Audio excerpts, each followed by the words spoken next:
Gadis cantik ini membayangkan kebahagiaan karena ia yang akan segera menikah dengan tunangannya. Sebagai seorang penulis puisi berbakat, Fanny menuliskan kata-kata indah ke dalam buku diarinya. Dan dengan sabar ia menunggu kedatangan Chris tunangannya di depan kantor KUA. Setelah menunggu sekian lama, ternyata Mahes tak juga kunjung datang. Namun Mahes malahan menelepon Fanny untuk mengabarkan kalau ia akan segera terbang ke Amerika. Bahkan Mahes menyatakan kalau ia ingin membatalkan pernikahan mereka. Mendengar hal itu, Fanny tak kuat lagi menahan dan langsung pingsan di tempat. 6 bulan berlalu, Fanny rupanya mengalami depresi berat. Ia tidak pernah keluar rumah semenjak kejadian itu. Melihat putrinya yang terus mengurung diri, sang ibu meminta Fanny untuk bangkit dan mencoba melamar pekerjaan di sebuah media. Harapannya, bekerja sebagai jurnalis bisa membantu Fanny melupakan kenangan pahit karena ditinggal Mahes. Beberapa hari kemudian, Fanny diantar ayahnya untuk wawancara kerja di kantor media tersebut. Di perjalanan, ia tak sengaja melihat seorang pria bergaya rock and roll yang sedang mengendarai motor. Sesampainya di kantor, Fanny merapikan tali sepatunya dan kembali bertemu dengan pria itu,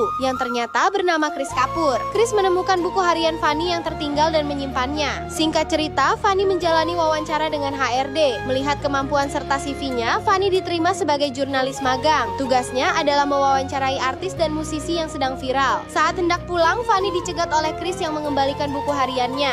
Kris bahkan langsung menyebut nama Fanny. Namun Kris dikenal memiliki sifat temperamental dan emosional. Ia mengamuk setelah Pipan menulis berita yang menonjolkan salah satu anggota band mereka, Mohit, anak konglomerat demi popularitas band. Kris merasa kerja keras anggota lain, termasuk dirinya sebagai vokalis, diabaikan. Setelah menghajar Pipan, Kris pergi, tetapi sempat berkata kepada Fanny bahwa tulisannya sangat indah. Malam harinya, Kris kembali mengamuk di depan tempat konser. Ia tidak terima Mohit lebih ditonjolkan, meski band mereka memang disponsori oleh ayah Mohit. Akibat keributan itu, seluruh anggota band memutuskan pergi. Kris justru naik ke panggung sendirian, mempersiapkan alat musik dan bernyanyi. Penampilannya berhasil memukau penonton dan mendapat tepuk tangan meriah. Usai konser, Katy ingin berbicara serius dengan Kris. Ia mengakui bakat Kris, tetapi memperingatkan bahwa sifat temperamentalnya bisa menghancurkan karirnya sendiri. Kris tak peduli dan mengabaikan nasihat itu. Beberapa hari kemudian, Katy memperkenalkan Kris kepada produser musik terkenal Rahul Pinet yang ingin Prince membawakan single baru di sebuah konser. Di sana, Kris melihat Fanny sedang bekerja sebagai jurnalis. Ia meminta penjaga mengizinkan Fanny masuk. Saat Pinet melarang Fanny mewawancarai Prince, Kris justru membuka buku catatan Fanny dan menyanyikan lagu dari puisi yang ditulisnya. Semua orang terkesima, termasuk Prince, yang langsung menyukai lagu tersebut dan ingin membawakannya di konser. Namun ketika ditanya kelanjutan lagunya, Kris mengaku tidak tahu karena sang penulis lirik masih kebingungan. Sepulang kerja, semua orang heran mengapa Fanny mendapat kesempatan wawancara eksklusif dengan Prince. Ternyata, Fanny diminta Kris menulis syair untuk lagu baru Prince. Sayangnya, itu tidak mudah karena Fanny sudah lama berhenti menulis puisi sejak kejadian ditinggal menikah. Kris terus saja mendesak, hingga akhirnya emosi Fanny pun meledak dan segera meluapkan semua rasa amarah yang tak bisa lagi dipendamnya selama ini. Tibalah saatnya lagu ciptaan Kris dibawakan oleh Prince di sebuah panggung besar. Lagu yang diklaim sebagai karya Prince itu mendapatkan sambutan meriah dari ribuan penonton. Sementara itu, sang pencipta asli hanya berdiri di tengah lautan manusia menyaksikan karyanya bergema tanpa namanya disebut. Tiba-tiba, seseorang memanggil nama Kris dengan suara lantang. Itu Fanny. Ia datang ke sana hanya untuk bertemu Kris. Fanny tidak sanggup jika harus menjauh darinya. Di tengah riuhnya penonton, mereka meluapkan cinta seakan dunia hanya milik berdua. Sejak saat itu, Kris dan Fanny resmi menjadi sepasang kekasih. Fanny ingin mendampingi Kris meraih mimpinya. Atas saran Fanny, Kris memutuskan kembali ke bandnya sebagai langkah awal. Bersama Kevin dan Fanny, Kris mendatangi tempat latihan band Joss. Kepulangannya disambut hangat oleh seluruh personel. Kris langsung berlatih menyanyikan lagu baru dengan lirik yang diambil dari tulisan Fanny, sebuah lagu tentang cinta baru yang menyembuhkan luka lama. Setelah latihan, mereka merekam lagu tersebut dan mempublikasikannya melalui kanal YouTube. Sambutan netizen sangat positif. Dalam waktu 10 menit, video itu meraih 5.000 tanda suka disertai komentar-komentar yang membangkitkan semangat mereka untuk terus berkarya. Seperti biasa, Kris mengantar Fanny pulang hingga ke pinggir jalan. Namun kali ini, Kris terlihat oleh kedua orang tua Fanny yang sedang berbelanja di pedagang sayur keliling. Penampilan Kris yang selengean membuat mereka khawatir, terutama sang ibu, Gita, yang takut putrinya hanya akan dijadikan mainan. Fanny memilih diam, tetapi ibunya terus meluapkan kekhawatiran. Ia tidak ingin Fanny dimanfaatkan lalu ditinggalkan begitu saja. Cukup sekali Fanny dicampakkan pria. Butuh berbulan-bulan agar Fanny mau keluar dari kamarnya. Dan sebagai orang tua, mereka menderita jauh lebih dalam. Amarah itu terdengar hingga ke telinga Chris yang sejak tadi berdiri di depan rumah. Nasihat demi nasihat membuat kepala Fanny pusing. Tubuhnya tiba-tiba ambruk dan ia kembali pingsan.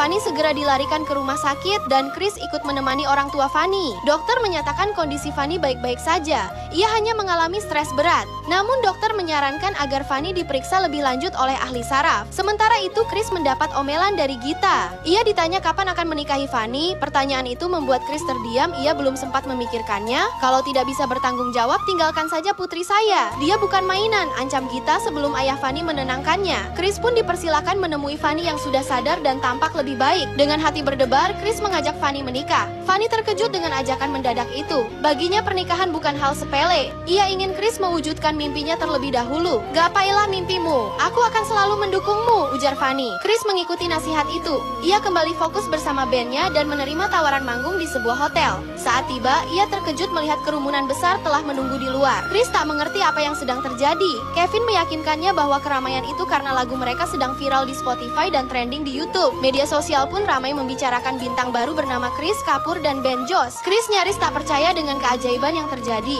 Ia terpaku merasa seperti sedang bermimpi. Bahkan, pimpinan label IMX Record, Vinny Trawal, datang langsung untuk mengorbitkan mereka. Fanny yang menemui seorang ahli saraf sesuai saran dokter di rumah sakit. Dokter menguji Fanny dengan menanyakan tanggal hari itu. Saat itu Fanny baru sadar bahwa ia lupa tanggal. Ketika ditanya usia adik laki-lakinya, Fanny ragu apakah 12 atau 13 tahun. Parahnya lagi, Fanny lupa alamat yang baru semenit lalu diberitahukan dokter. Bahkan ketika dokter kembali menanyakan tanggal hari itu, Fanny kembali lupa. Dokter menjelaskan bahwa hasil tes darah Fanny normal dan tidak ditemukan tanda-tanda stroke. Namun kondisi Fanny justru lebih menunjukkan gejala Alzheimer atau pikun. Fanny tidak percaya dengan apa yang didengarnya. Penyakit Alzheimer biasanya diderita oleh orang lanjut usia, tetapi dokter memastikan bahwa anak muda juga bisa mengidap penyakit tersebut. Dokter meminta Fanny memberitahu keluarganya. Ia menjelaskan bahwa Fanny telah melupakan hal-hal kecil dan kelak akan melupakan banyak hal, termasuk orang-orang yang ia sayangi. Dokter juga memprediksi gejala Fanny akan memburuk dengan cepat. Fanny akan kesulitan membedakan antara masa lalu dan masa kini. Penyakit ini tidak bisa disembuhkan, dan dalam kondisi tertentu, Fanny rentan melakukan kekerasan. Fanny pulang dengan wajah sedih dan ketakutan. Tiba-tiba suara Chris memanggilnya dari belakang.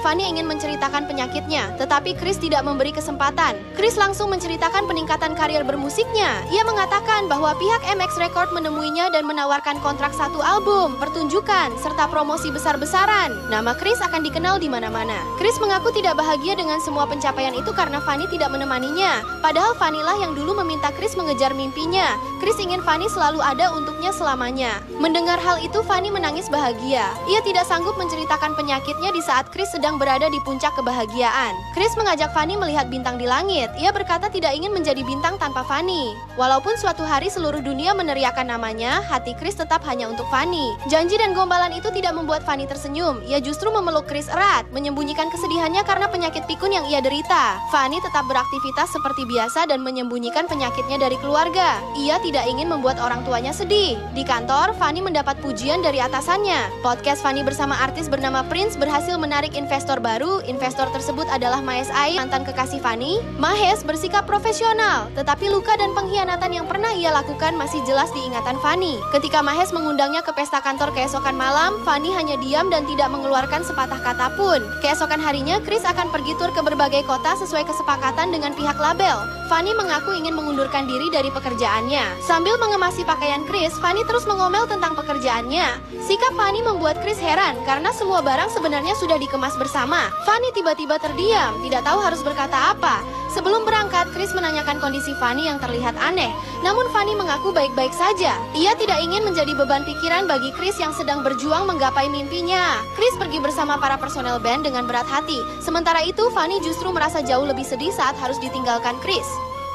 Gadis ini datang ke sebuah pesta kantor dalam keadaan linglung. Saat petugas keamanan menanyainya, ia hanya diam menatap kosong tanpa sepatah kata pun. Untungnya, Mahes segera muncul dan menyambutnya. Tatapan Fanny tetap hampa, seolah pikirannya melayang entah kemana. Mahes sama sekali tidak menyangka Fanny akan datang, mengingat dulu perempuan itu sangat membenci keramaian. Dari sikapnya saja, Mahes bisa merasakan ada sesuatu yang tidak beres dengan kondisi Fanny. Fanny hanya berdiri memandang wajah Mahes, tak bereaksi bahkan ketika Mahes menyentuh bahunya. Dengan jujur, Mahes menjelaskan alasan alasan dirinya menjadi investor di perusahaan tempat Fanny bekerja, semua itu ia lakukan agar bisa berada dekat dengan Fanny. "Bagaimana kabar keluargamu di rumah?" tanya Mahes pelan. Fanny seperti baru tersadar, namun responsnya justru semakin aneh. Ia mengira Mahes masih kekasihnya. Dengan wajah penuh harap, Fanny berkata, "Keluarga selalu ingin kita bersama. Bukankah kita akan menikah?" Saat itulah Mahes menyadari kenyataan pahit itu. Pikiran Fanny sedang kacau. Penyakit pikun yang dideritanya membuat masa lalu terasa seperti masa kini. Prediksi dokter tentang gejala yang akan dialami Fanny terbukti.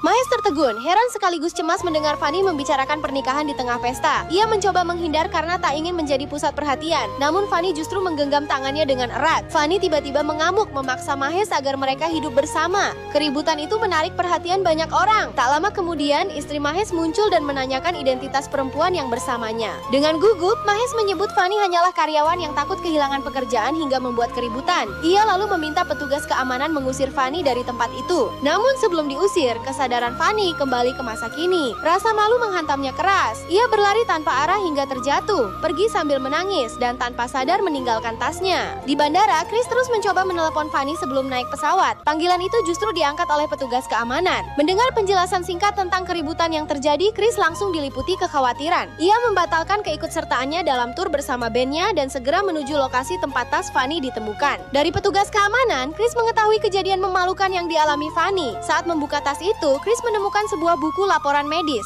Dadanya terasa sesak ketika membaca diagnosis di dalamnya. Fanny mengidap Alzheimer dini, pikun di usia muda. Chris akhirnya menemukan Fanny sedang duduk sendiri di sebuah lahan kriket, mencoba menenangkan diri. Kedatangan Chris membuat Fanny terkejut. Ia langsung menangis dan marah karena penyakitnya kini diketahui. Fanny memohon agar Chris pergi dan membiarkannya sendiri. Namun Chris menolak, berusaha menenangkan dan meyakinkannya bahwa penyakit itu pasti ada obatnya. Fanny menggeleng keras. Ia tahu Chris sedang berbohong demi menenangkannya. "Aku menderita Alzheimer, Chris. Tidak ada obatnya," teriak Fanny sambil menangis. Fanny tersiksa oleh ingatannya yang terus memburuk. Ia sadar, suatu hari nanti kenangan indah bersama Chris akan menghilang. Ia akan melupakan Chris, bahkan melupakan dirinya sendiri. Karena cintanya yang begitu besar, Fanny tak ingin karier dan mimpi Chris hancur karena dirinya. Ia meminta Chris menjauh dari hidupnya. Namun Chris menolak. Dengan mata berkaca-kaca, ia berkata, "Aku akan selalu mencintaimu, persetan dengan masa depanku. Kamu tidak perlu takut melupakan kenangan kita. Kalau satu kenangan hilang, kita buat 10 yang baru. 100,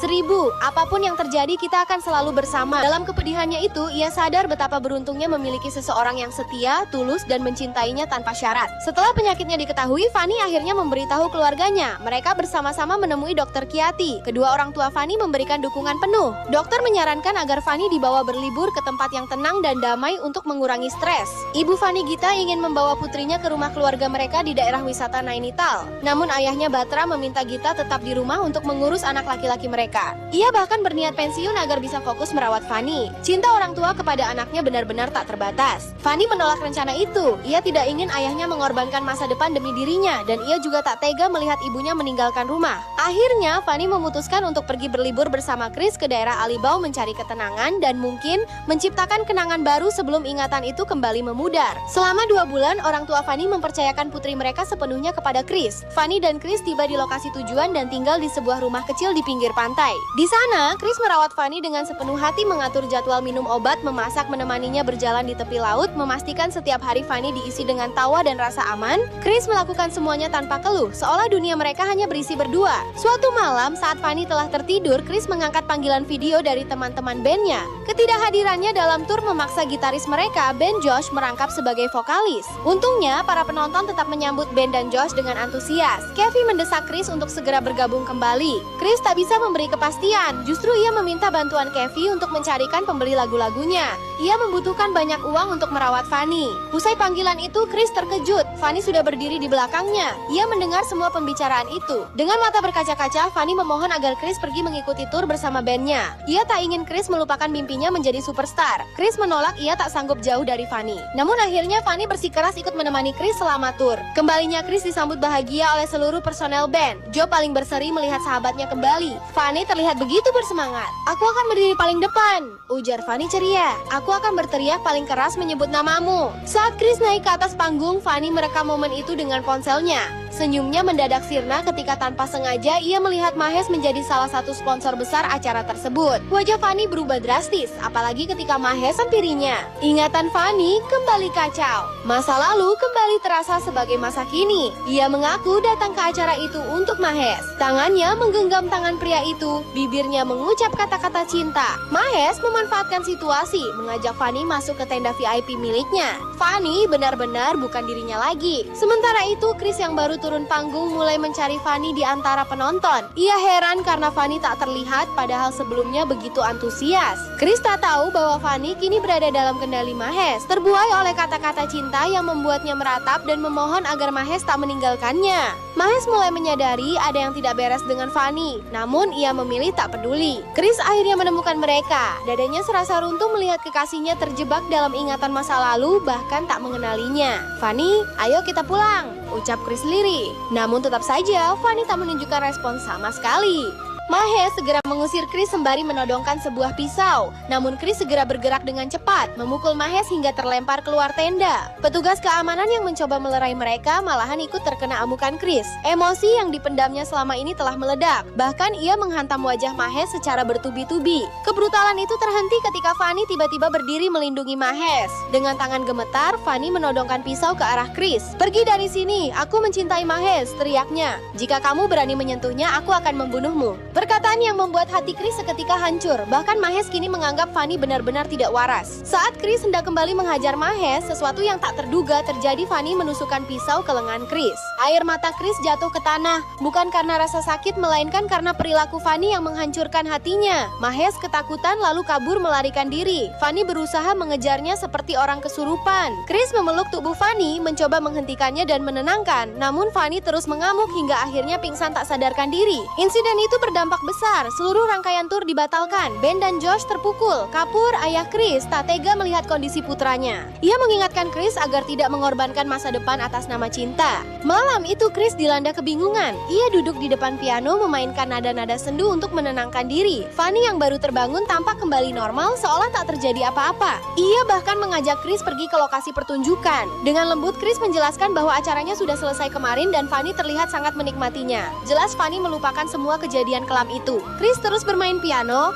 alunannya menyayat hati. Fanny bertanya tentang inspirasi lagu baru itu. Chris mengaku terinspirasi dari kisah hidup seorang teman, padahal sebenarnya lagu itu adalah kisah dirinya dan Fanny. Lalu dia bertemu seorang gadis. Dia menemukan cinta yang tak pernah dia miliki. Bersama gadis itu, dia merasa sanggup menaklukkan dunia. Tapi gadis itu pergi ke tempat yang tak bisa diikuti siapapun. Fanny tak menyadari maksud ucapan itu. Ia justru menyarankan Chris membuat lagu untuk temannya. Fanny bahkan menawarkan diri menulis liriknya. Yakin lagu itu akan membuat gadis tersebut kembali. Chris pun pamit akan pergi sebentar. Fanny mengucapkan kata "aku mencintaimu", namun nama yang disebut bukanlah nama Chris, melainkan nama Mahes. Kata-kata yang menusuk lebih dalam dari pisau manapun.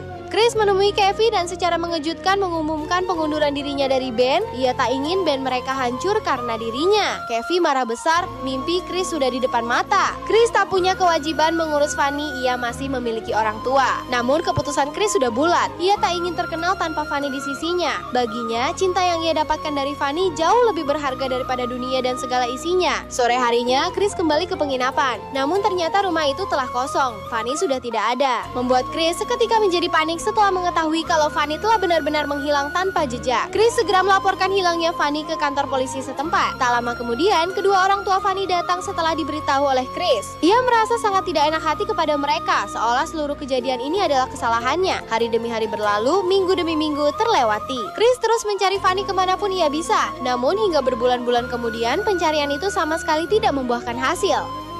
Rasa frustrasi menguasai Chris yang telah kehilangan kekasih hatinya. Dalam ledakan emosinya, semua barang di hadapannya dihancurkan. Di tengah kekacauan itu, tanpa sengaja Chris menemukan buku harian Fanny. Dari sanalah ia mengetahui bahwa sebelum menghilang, Fanny ternyata telah menepati janjinya, yaitu menulis lirik lagu yang berjudul Sayara, yang berarti bintang. Chris segera mendatangi studio band milik Josh dan menyanyikan lirik lagu yang ditulis Fanny. Kevin dan para personel band lainnya kebingungan melihat sikap Chris. Dengan penuh keyakinan, Chris berkata bahwa ia akan menciptakan lagu terbesar dalam hidupnya. Lagu itu akan menjadi jalan untuk menemukan Fanny. Ia percaya jika Fanny mendengarnya, hatinya pasti tersentuh dan ia akan kembali. 1 tahun berlalu, Kris Kapoor menjelma menjadi superstar baru berkat lagu Sayara. Ia dan bandnya tampil di berbagai kota besar, termasuk Mumbai, di hadapan ribuan penonton. Kemanapun pergi, Kris selalu membawa buku harian Fanny. Di tengah gemuruh penonton yang meneriakkan namanya, seringkali ia merasa mendengar suara Fanny memanggilnya dari belakang. Namun saat ia menoleh, itu hanyalah imajinasinya sendiri, lahir dari rindu dan kenangan yang tak pernah padam. Saat Kris menyanyikan Sayara di atas panggung, sambutan penonton selalu luar biasa. Lagu itu dinyanyikan dengan penuh penghayatan. Setiap nada terasa hidup, setiap liriknya indah dan menggugah. Sayara bercerita tentang kepiluan seseorang yang merindukan kekasihnya hingga tersiksa, rindu yang menderu dan tak lekang oleh waktu. Kris menyanyikan lagu itu di seluruh penjuru negeri. Kerinduannya pada Fanny selalu ia tumpahkan di atas panggung. Tak jarang ia turun ke barisan penonton karena merasa melihat Fanny, namun sekali lagi itu hanya bayangan. Kris telah menaklukkan dunia, tetapi hatinya tetap hampa. Puncak tur membawa mereka ke London untuk pertunjukan terbesar yang pernah dilakukan musisi India. Namun kesedihan Kris tak berkurang. Lagunya belum mampu mengembalikan Fanny, meski Sayara telah sampai ke pelosok desa dan digunakan dalam ribuan video pendek di media sosial. Suatu hari perhatian Kevin tertuju pada satu video dari Himachal Pradesh. Kris yang sedang duduk menyendiri ikut menatap layar. Bukan wanita yang menyanyi dalam video itu yang menarik perhatian mereka, melainkan seseorang yang menontonnya. Wajah penonton itu tertutup tangan, namun mata pilu yang terlihat begitu familiar. Kris langsung mengenalinya itu adalah Fanny. Kevin dengan cepat menemukan lokasi tempat video itu dibuat. Kris ingin segera pergi, tak peduli bahwa pertunjukan besar masih 3 hari lagi. Ia mengabaikan larangan Fanny dan semua pertimbangan lainnya. Setibanya di India, Kris bertemu dengan wanita pembuat video tersebut. Dari sanalah ia menemukan alamat Fanny, yang kini tinggal di sebuah asrama sekaligus biara. Seorang pengurus asrama mengenali nama Kris Kapoor. Rupanya, nama itu sering disebut oleh Fanny. Bahkan, beberapa minggu sebelumnya, Fanny menitipkan sepucuk surat untuk diberikan kepada Kris. Kris membaca surat itu dengan tangan gemetar. Fanny menulisnya sebelum melupakan segalanya. Dalam surat itu, Fanny mengaku pernah melihat video saat ia menemani Kris, termasuk momen bersama Mahesh. Dari sanalah Fanny menyadari perubahan dalam dirinya dan merasa sangat bersalah atas sikapnya yang telah melukai Kris. Setelah menulis lirik lagu yang dijanjikan, Fanny memutuskan pergi dari hidup Kris agar Kris bisa berhasil tanpa terbebani olehnya. Pengorbanan Fanny ternyata tidak sia-sia. Lagu ciptaan Kris menjadi sangat terkenal hingga akhirnya sampai ke telinga Fanny. Setelah membaca surat itu, Kris diantar untuk menemui Fanny yang beberapa hari terakhir lebih banyak menyendiri. Akhirnya Kris kembali melihat Fanny. Ia tersenyum dengan tatapan penuh rindu. Namun ekspresi Fanny tetap datar. Ternyata Fanny telah melupakannya. Dengan menahan air mata, Kris duduk di sampingnya dan memperkenalkan diri sebagai seorang musisi yang belakangan kesulitan menemukan inspirasi. Fanny mengangguk lalu mengaku sedang mengalami fase sulit dalam menulis. Kris memahami itu, menulis memang membutuhkan motivasi dan inspirasi. Perlahan, Kris mulai mengucapkan kembali kata-kata yang dulu pernah diucapkan Fanny kepadanya, kata-kata tentang cinta, kenangan, dan harapan. Kris mengajak Fanny pergi ke suatu tempat untuk mencari inspirasi menulis. Ternyata Kris membawa Fanny ke sebuah lapangan kriket. Di sana, Kris mulai bermain sambil meniru gaya atlet kriket idolanya Kohli, seperti yang pernah ia lakukan dulu bersama Fanny. Respons Fanny masih biasa saja, tak ada kilatan ingatan di matanya. Kris lalu bermain dengan lebih bersemangat, berusaha memancing reaksi. Ia meminta Fanny membayangkan sebuah momen tertentu, namun Fanny tetap diam, seolah kata-kata itu tak bermakna apapun. Kris kehabisan kata-kata, hatinya nyaris runtuh. Namun Kris tidak menyerah. Sambil menahan air mata, ia terus berbicara, terus mengingatkan Fanny pada kenangan-kenangan kecil yang pernah mereka miliki. Hingga akhirnya usaha itu tidak sia-sia. Dengan perlahan, rupanya Fanny mulai mengingat nama itu. Tiba-tiba ia berteriak kalau dirinya mencintai Kris, lalu segera berlari dan memeluk Kris dengan erat. Kris membalas pelukan itu tanpa berkata apapun. Rindu yang selama ini menderu akhirnya terobati. Kris dan Fanny tak ingin berpisah lagi. Kris mengajak Fanny menemaninya ke London untuk tampil di hadapan ribuan penggemar. Setelah kembali ke India, mereka menikah. Kedua orang tua Fanny turut berbahagia melihat putri mereka menemukan ketenangan. Fanny kembali menulis di buku hariannya. Meski penyakit Alzheimer yang dideritanya tak bisa disembuhkan, Fanny tetap menjalani hidup dengan bahagia sebagai seorang pengidap Alzheimer yang kini menjadi istri Kris Kapoor. Dan cerita film pun berakhir dengan indah.